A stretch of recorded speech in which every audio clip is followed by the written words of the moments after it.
Chapter 7. Your what? Therefore the Lord himself shall give you a sign. Behold, a virgin shall conceive and bear a son, and shall call his name Emmanuel. Isaiah 7:14. Mary, you're awful quiet. Is there anything wrong? Did you not have a good time at Zacharias and Elizabeth? No, Father, it was a wonderful time. Isn't John the sweetest baby you've ever seen? Well, call me biased, but I think Veronica's baby is far sweeter. Mary and her father Joseph laughed together, for indeed Veronica's little baby girl was very sweet. Yes, Veronica's baby is indeed sweet. Have Veronica and Uriah settled on a name yet? Not that I know of, but the last I heard they were more or less settled on the name Tamara.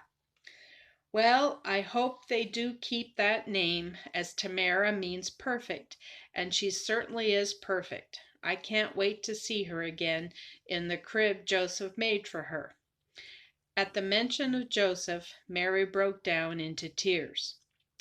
There now, Mary, we'll figure something out to make the next 4 months go by as fast as these last 3 months have. Joseph put his arms around his daughter, and he couldn't help but notice she had put on weight since he had last hugged her. Mary smiled through her tears. She wanted so much to tell him her secret, but was afraid to do it out in the open, and she so wanted to tell both her parents at once and get it over with. Would they believe her story? She was so glad that Elizabeth believed her. Mary, maybe Veronica would let you help her take care of Tamara for a while. Joseph was really having a hard time thinking up another time killer as he had done with her staying with Zacharias and Elizabeth. Mary, knowing that her father meant well, immediately let him off the hook, having to come up with something else. That's okay, Father. I want to stay home from now on. Wanting to change the subject, Joseph decided it was best to talk about what had happened in Nazareth while Mary was away. Did I tell you that Nathanael has left town for parts unknown? No. Does anyone know why? Mary asked, worried about her former would-be suitor. It was a complete surprise to everyone. Nathanael's father was hoping that one day Nathanael would become the master shepherd in his stead, but now he does not know what will become of his dream for his son. They walked on in silence and finally arrived home to a warm welcome at the door from Nathanael. Well, you've made it at last. I was beginning to think I'd have to wait another night to see you home safe. After the hugs and kisses were over, Mary knew that her time had come, and she did not want to stall it by talking about her time away from home and the birth of John, etc. She drew in a big breath and began. Mother, Father, there is something really important I must tell you before we talk of anything else. Both Joseph and Nathanael could tell by their daughter's tone of voice that it was a serious matter she wanted to tell them, so they settled down to wait for her to begin at the beginning, which she did presently. Mary told them of Gabriel's visit and everything he said to her, and they listened very intently until she came to the point in her story where she told them she believed that she was indeed now expecting a baby. At this juncture, her father interrupted her. "Your what?" Joseph exclaimed in an angry surprise. Mary, in a calm voice, repeated it again. "I'm expecting a baby, as the messenger said I would." "Mary, stop all this nonsense and tell us the truth. You and Joseph are having this baby, and you are trying to cover up being too impatient to wait the 7 months, and went ahead of time thinking you wouldn't get caught." At this point, Mary did not know what to do. she could see it was fruitless to try and deny her father's accusation.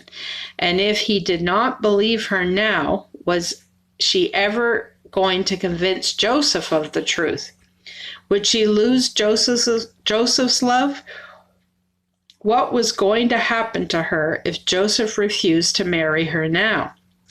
Mary turned to her father, and as he continued to rail at her to tell him the truth, and once more calmly stated, "I have told you the truth, and I've tried to get Joseph to come home so I can tell him too, but he has written me back that he won't come home until the 7 months are up." After stating this, she walked away to her room and shut the door. Nathaniel, still in a state of shock, turned to her husband and asked, "Joseph, what are we going to do? She must be 3 months along, and by the time Joseph comes home, she will be 7 months. If her letters to him do not bring him home sooner, how are we going to get him to come?" "Don't worry, Nathaniel. I'm going over to Heli's now, and I'll get him to bring his son home and do the right thing by our daughter. Of all the foolish things for them to do." Joseph stormed out of the house and headed for Heli's house. Heli greeted him cordially at the door, but was not prepared for the onslaught of words that Joseph railed at him. "Now calm down, Joseph. I can't understand a word you are saying. Calm down, you say. How can I be calm when your son has gotten my daughter pregnant, and he has run off for 7 months, leaving her alone to bear the shame of it all?" "Joseph, wait a minute. You don't know what you are saying. You say that Mary is pregnant?" "Yes, that is what Mary has just told Nathaniel and I. She tried to cover it up by saying she had this strange messenger from God come and tell her she was going to have a baby without having any relations with a man. But she is just trying to cover up the foolish act that she and Joseph did before he left for Bethsaida. You need to go and get him to come home and face up to his responsibility now, before Mary's condition becomes too hard to hide. Mary has written to him, but the fool won't come home until the time he promised to Zebedee is up." Heli was silent for a moment, still not fully believing what he was hearing, but he realized he could not leave work for a month, so he said, "I'm sorry, Joseph, but I cannot leave my work right now. I can leave in a month's time."